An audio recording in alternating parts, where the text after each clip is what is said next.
in a New Year's Eve military coup by his army commander, Colonel Jean Bedel Bokassa.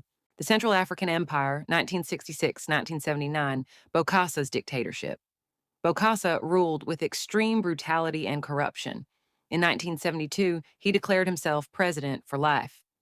Self-proclaimed emperor 1976, in a staggering display of megalomania, Bokassa abolished the republic and declared himself Emperor Bokassa of the Central African Empire, CAE. Napoleonic coronation, 1977.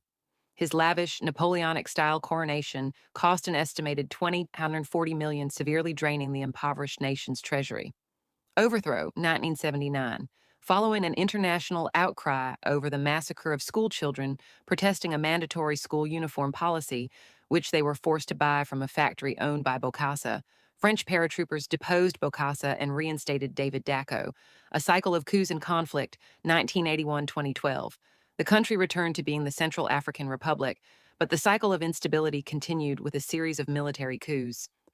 1981, General André Kolingba overthrew Dacko. 1993, the first relatively free and fair multi-party elections brought Ange Félix Patasse to power. His rule was plagued by army mutinies. 2003, François Bozizé seized power in a coup. The current crisis, 2013 Présence, 2012-2013 coup. A coalition of mostly Muslim rebel groups known as the Seleka launched an offensive, eventually overthrowing Bozizé in 2013.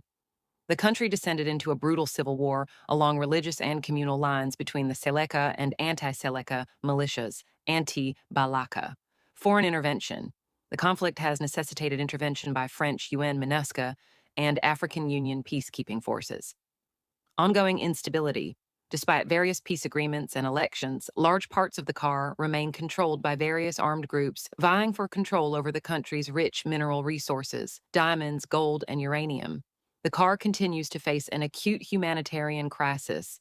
The history of the Central African Republic is a powerful example of how the legacy of resource exploitation, colonial brutality, and authoritarianism can fuel ongoing conflict and fragility in a modern state.